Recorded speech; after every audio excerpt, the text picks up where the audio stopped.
हम अडेनियम को रिपोर्ट करने की कोशिश करेंगे। दूसरी बहुत ही भीषण गर्मी है और इस समय रिपोर्टिंग करना कठिन है, लेकिन समय भी जा रहा है और बरसात में भी रिपोर्टिंग करना कठिन हो जाएगा। इन सब परिस्थितियों को देखते हुए अब इसमें जब हम लाए थे इसको नया पॉट, तब इसमें कलियां बहुत थी तो उस समय रिपोर्ट नहीं किया।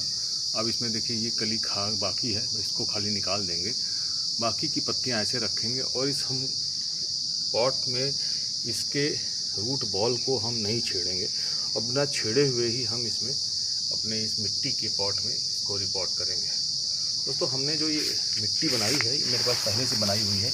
इसमें 50% बालू मोरंग है मोटी वाली, और बाकी इसमें नीम की खली डाली हुई है और पत्तियों की सड़ी खाद, और साथ साथ इसमें हमने डाला हुआ है NPK हमारे पास जो रखी हुई है ऑर्गेनिक। क्योंकि जो आप चीज़ें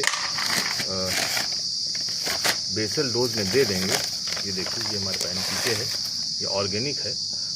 हमने इसमें 1 चम्मच इसमें डाला हुआ है और साथ में डाला है मैंने ये नीम की खली करीब 5%।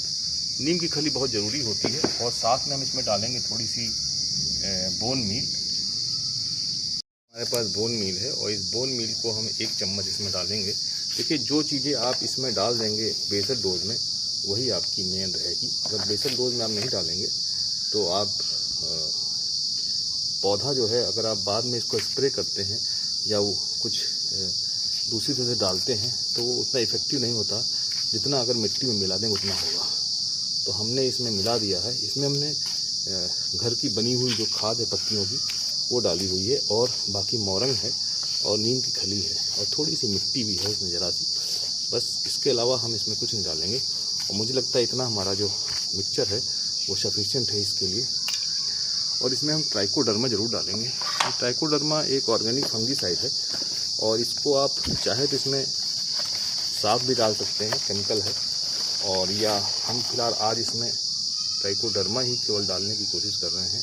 ट्राइकोडर्मा एक ऑर्गेनिक फंगीसाइड है और ये मित्र फंगस बोल सकते हैं इसको। इससे आपका फंगस की थोड़ी समस्या से निजात मिल सकता है, तो इसको हम अच्छी तरह। दोस्तों, इसमें हम 1 चम्मच ऑर्गेनिक पोटास भी डालेंगे, क्योंकि पोटास अगर आप नहीं डालेंगे तो पोटास का बहुत ज़्यादा काम होता है।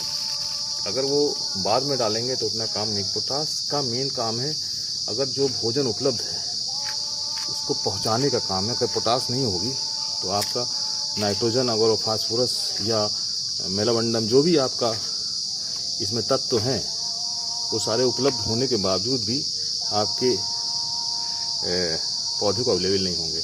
तो फास्फोरस और नाइट्रोजन का ज़्यादातर हम बहुत ज़्यादा ख्याल करते हैं, लेकिन पोटास को हम लोग ज़्यादा कोशिश करते हैं कि जब वो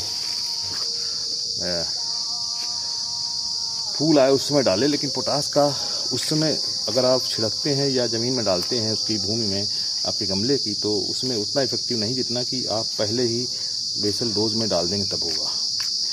इतनी चीज़ें डालने के बाद आप इसकी मिट्टी को इसमें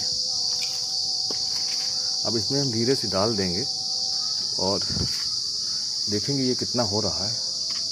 देखिए करीब करीब आ जा रहा है, तो हम इसको इसी प्रकार से थोड़ा सा सेट कर देंगे जिसमें कि ये प्रॉपरली बैठ जाए।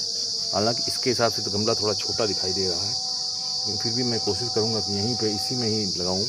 और इसमें हम देखिए इस तरह से इसको चुपचाप ऐसे रख देंगे। हम देख रहे हैं ना, इसको हमने इसकी रूट बॉल को नहीं छेड़ा है। इसलिए नहीं छोड़ा है क्योंकि अगर हम इसको छेड़ देंगे तो फिर इसमें बहुत सारी समस्याएं हो सकती हैं।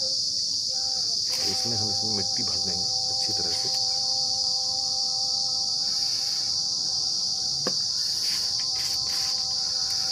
ये हम देखिए इसमें मिट्टी डाल देते हैं, तो इस प्रकार से हमारा पॉटी मिक्स जो है इसमें भर गया है। जितना हमने इसमें अपना डालना था सारी चीज़ें डाल दी हैं और इसमें हमने अपना लगा दिया है।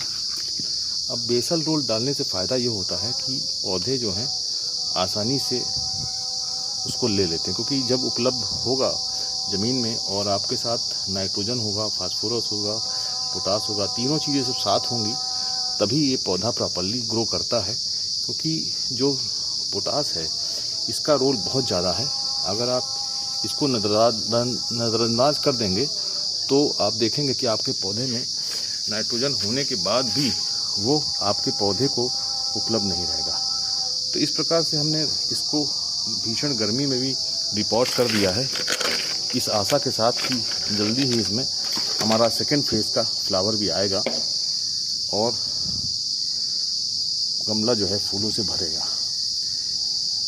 अब इसको हम थोड़ा सा इसमें फंगीसाइड जो हमारे पास ट्राइकोडर्मा है इसी का पानी घोल मिलाकर, देखिए इसमें हमने जो एक बार ब्रीफ कर दें आपको कि हमने इसमें 50% गोबर वो मोरंग ली है मोटी वाली, और उसमें हमने 20% करीब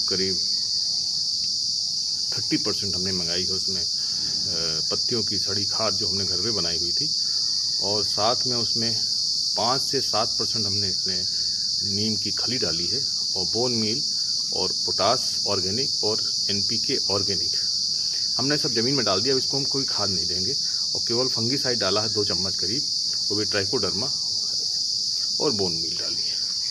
इसके अलावा इसमें कोई भी इनऑर्गेनिक खाद या केमिकल खाद का हमने प्रयोग नहीं किया है।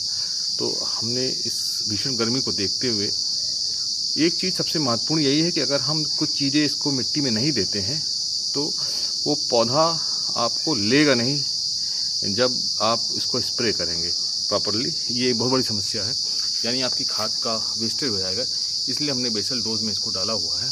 अब मैं इस फूल को भी तोड़ दूंगा क्योंकि अब इसको ट्रॉमा में थोड़ा चला जाएगा। ये फूल को भी तुमने रिमूव कर दिया है। पत्तियाँ नहीं तोड़ेंगे, इसकी कम कर सकते हैं पत्तियाँ, थोड़ी थोड़ी पत्तियाँ कम कर देंगे।